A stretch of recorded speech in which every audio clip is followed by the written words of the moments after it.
मोर YouTube चैनलत आपनालोকক स्वागतम। प्रिय दर्शक, मैं अधिवक्ता दिलबर होसैन, एजन नियमितभावे आईन प्रेक्टिस करा अधिवक्ता। मैं सकलोक शुभेच्छा जनाई आजिर এই পর্বটো আরম্ভ কৰিছো। আজিৰ পৰ্বটোৰ বিষয়বস্তু হল যে আপোনাৰ দখলযুক্ত ভূমি যদি বেদখলৰ ভাবুকি আহে, এই ক্ষেত্ৰত আপোনাৰ আইনে কি প্ৰতিকাৰ আছে, আপুনি কি আইনে পদক্ষেপ গ্ৰহণ কৰিব পাৰে একচুয়ালি, বা আপুনি সচেতন নাগৰিক হিচাপে আপোনাৰ বেদখলযুক্ত ভূমিডোখৰ আকৌ উভতাই আনিব পাৰে। মই এইখন চেনেলত আইনৰ বিভিন্ন বিষয়ত আলোচনা কৰি থাকো, গতিকে আপোনালোকে আমাৰ এই ইউটিউব চেনেলটো সাবস্ক্ৰাইব কৰি বেল আইকনটো অন কৰি ৰাখিব, তাতে পৰৱৰ্তী আপডেট দিওঁতে আপোনালোকে ভিডিঅ'বোৰ পায় আৰু আইনৰ বিভিন্ন বিষয়ত জানিব পাৰে। লগতে আমাৰ ভিডিঅ'বোৰ বন্ধু বান্ধৱীৰ সৈতে শ্বেয়াৰ কৰিব। এনে কৰিলে কি হ'ব, যিসকলে এই ধৰণৰ সমস্যাত সন্মুখীন হৈ আছে সেইসকলে এই ভিডিঅ'বোৰ চাই নিশ্চয় উপকৃত হ'ব। বিভিন্ন সময়ত দেখা যায় যে আপোনালোকে এই আইনৰ সৰু সৰু বিষয়বোৰ নজনাৰ কাৰণে আপোনালোকে ন্যায্য অধিকাৰৰ পৰা বঞ্চিত হয়, আৰু যদি বিষয়টো জানি যাওক কিন্তু তেতিয়া বহুত দেৰি হৈ গৈছে, তেতিয়া আপুনি কোনো পদক্ষেপ লৈ আৰু কোনো প্ৰতিকাৰ পাব নোৱাৰে। গতিকে আশা কৰোঁ আৰু ভিডিঅ'টো চোৱাৰ পিছত নিশ্চয় উপকৃত হ'ব। প্ৰিয় দৰ্শক, আজি হয়তো আপোনাৰ এনেধৰণৰ কোনো সমস্যা নাই, কিন্তু কালি হয়তো সমস্যা আহিব পাৰে। গতিকে আপুনি আমাৰ ভিডিঅ'টো স্কিপ নকৰি ভিডিঅ'টো চাই থাকক।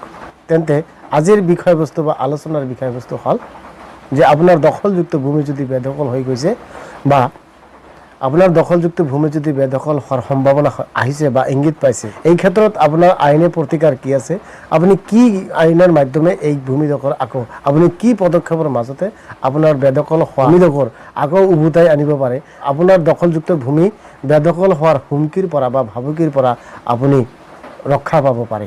প্ৰিয় দৰ্শক, এই ক্ষেত্ৰত আপোনালোকে প্ৰথমতে আপোনাৰ এলেকাধীন থানাত এটা জিডি অৰ্থাৎ সাধাৰণ ডায়েৰী কৰিব পাৰে।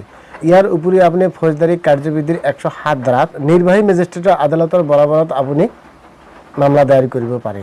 ইয়াৰ পিছত যিটো বিষয়লৈ আলোচনা কৰিম সেইটো হ'ল আপোনাৰ দখলযুক্ত ভূমি যদি বেদখল হৈ গৈছে, অৰ্থাৎ এতিয়া আৰু আপুনি এই সম্পত্তিটোৰ দখলত নাই, এই ক্ষেত্ৰত কিন্তু আপুনি ফৌজদাৰী আদালত আৰু দেৱানী আদালত অৰ্থাৎ ক্ৰিমিনেল কোড আৰু চিভিল কোড দুয়ো আদালত মামলা দায়েৰ কৰিব পাৰে। তেনেহ'লে আমালোকে প্ৰথমতে আলোচনা কৰিম ফৌজদাৰী অৰ্থাৎ ক্ৰিমিনেল মামলা লৈ। ফৌজদাৰী আদালতৰ 144 আৰু 145 ধাৰাত আপুনি নিৰ্বাহী মেজিষ্ট্ৰেটৰ বৰাবৰৰ ওচৰত আপুনি মামলা দায়েৰ কৰিব পাৰে। এই ক্ষেত্ৰত মামলা কৰিলে কিন্তু আপোনাৰ মালিকানা বুজাই দিয়া নহয়, অৰ্থাৎ জমিটোৰ মালিক কোন আছিল এইটো দেখা নহয়, ইয়াত দেখা হয় জমিটোৰ পছেচন বা দখল কাৰ আছিল, অৰ্থাৎ আদালত দেখিব যে জমিটোত আপোনাৰ দখল আছিল কি না। বিষয়টো এটা সৰু উদাহৰণ দি বুজাই দিব বিচাৰিছোঁ যে ধৰা হ'ল আপোনাৰ জমি মোৰ দখলত আছে, মই দীৰ্ঘদিন ধৰি জমিডোখৰ ভোগ কৰি আছোঁ, এতিয়া আপুনি হঠাৎ কৰি আহি মোক সম্পত্তিৰ পৰা যদি বলপূৰ্বকভাৱে উচ্ছেদ বা বেদখল কৰি দিয়ে, মই আকৌ এই ধাৰাবোৰত মামলা কৰি জমিটোৰ মোৰ দখল কৰি ল'ম। ইয়াত আদালতে নেদেখে জমিটো কাৰ সেইটো নেদেখে, এই ক্ষেত্ৰত আদালত দেখিব জমিটোৰ দখলত কোন আছিল। ইয়াত আৰু এটা কথা উল্লেখ কৰিব লাগিব যে আপুনি যদি ফৌজদাৰী কাৰ্যবিধি 144 আৰু 145 ধাৰাত মামলা দায়েৰ কৰিব বিচাৰে, আপুনি বেদখল হোৱাৰ 2 মাহৰ ভিতৰতে আপোনাৰ মামলা দায়েৰ কৰিব লাগিব। 2 মাহ পাৰ হৈ গ'লে কিন্তু আৰু মামলা কৰি একো ফল নাপায়। ইয়াৰ পিছত আপুনি যি কামটো কৰিব পাৰে সেইটো হ'ল আপুনি দেৱানী আদালত অৰ্থাৎ চিভিল কোৰ্টতো মামলা দায়েৰ কৰিব পাৰে। এই ক্ষেত্ৰত আপুনি সুনিৰ্দিষ্ট প্ৰতিকাৰৰ আইনৰ 5 ধাৰা 6 ধাৰা আৰু 34 ধাৰাত মামলা দায়েৰ কৰিব পাৰে।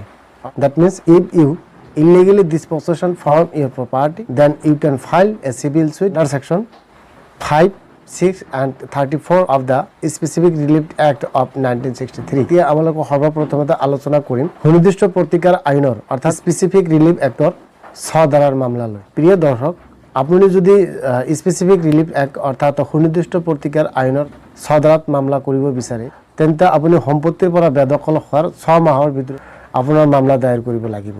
6 মাহ উকলি গ'লে কিন্তু এই ক্ষেত্ৰত মামলা কৰি আৰু আপুনি একো প্ৰতিকাৰ পাব নোৱাৰে। সুনিৰ্দিষ্ট প্ৰতিকাৰ 6 ধাৰাটো কিন্তু দখল সংক্ৰান্ত, অৰ্থাৎ কাৰ দখল বা পছেচনত আছিল আদালতে সেইটোই দেখিব। আদালত দেখিব যে এই ক্ষেত্ৰত জমিটো কাৰ দখলত আছিল। যদি সম্পত্তিটো আপোনাৰ দখলত আছিল তেন্তে আদালত চাই সম্পত্তিটো আপোনাক বুজাই দিবলৈ। ক্ষেত্ৰত জমিটোৰ মালিকানা কাৰ, স্বত্ব কাৰ সেইটো কিন্তু নেদে লাগিব। ইয়াত আৰু এটা কথা উল্লেখ কৰোঁ যে যদি আপুনি সুনিৰ্দিষ্ট প্ৰতিকাৰ আইনৰ 6 ধাৰাত মামলা দায়েৰ কৰিছে, এই ক্ষেত্ৰত কিন্তু আপুনি কোৰ্টৰ অৰ্থাৎ আদালতৰ ডিগ্ৰী বা অৰ্ডাৰৰ বিৰুদ্ধে কোনো আপিল বা ৰিভিজন কৰিব নোৱাৰে। এতিয়া জমিটো যদি আপোনাৰ স্বত্ব যদি আপোনাৰ আছে, দ্যাট মিন টাইটেল যদি আপোনাৰ হয় আৰু কোনোবাই যদি আপোনাৰ পৰা সম্পত্তিটো বলপূৰ্বকভাৱে বেদখল কৰি লৈছে, এই ক্ষেত্ৰত আপুনি সুনিৰ্দিষ্ট প্ৰতিকাৰৰ আইনৰ 5 ধাৰাত মামলা কৰি জমিটো আপোনাৰ দখলত ল'ব পাৰিব। আৰু আপুনি যিদিনৰ পৰা সম্পত্তিৰ পৰা বেদখল হৈছে সেই দিনৰ পৰা 12 বছৰৰ ভিতৰত আপুনি মামলা দায়েৰ কৰিব লাগিব। যদি আদালত দেখে জমিটোৰ মালিকানা আপোনাৰ, তেন্তে আদালত নিশ্চয় জমিডোখৰ আপোনাক বুজাই দিব। ইয়াৰ উপৰিও আপুনি আৰু এটা ধাৰাত মামলা দায়েৰ কৰিব পাৰে, সেইটো হ'ল সুনিৰ্দিষ্ট প্ৰতিকাৰ আইনৰ 34 ধাৰাত। বিষয়টো এটা উদাহৰণ দি বুজাই দিওঁ যে, ধৰা হ'ল আপোনাৰ সম্পত্তিত আপোনাৰ কোনো সম্পৰ্কে আহি আপোনাক কৈ আছে যে সেইটো সম্পত্তি তেওঁৰ ভাগ বা শ্বেয়াৰ আছে। এই ক্ষেত্ৰত আপুনি আদালতত গৈ এটা স্বঘোষণামূলক পত্ৰ লৈ আহি ক'ব পাৰে যে সেইটো সম্পত্তিত আপোনাৰ বাহিৰে আৰু কাৰো অধিকাৰ নাই। কিন্তু আপুনি যদি সেই ভূমিডোখৰৰ বা সম্পত্তিৰ পৰা বেদখল হৈছে, এই ক্ষেত্ৰত কিন্তু নহ'ব।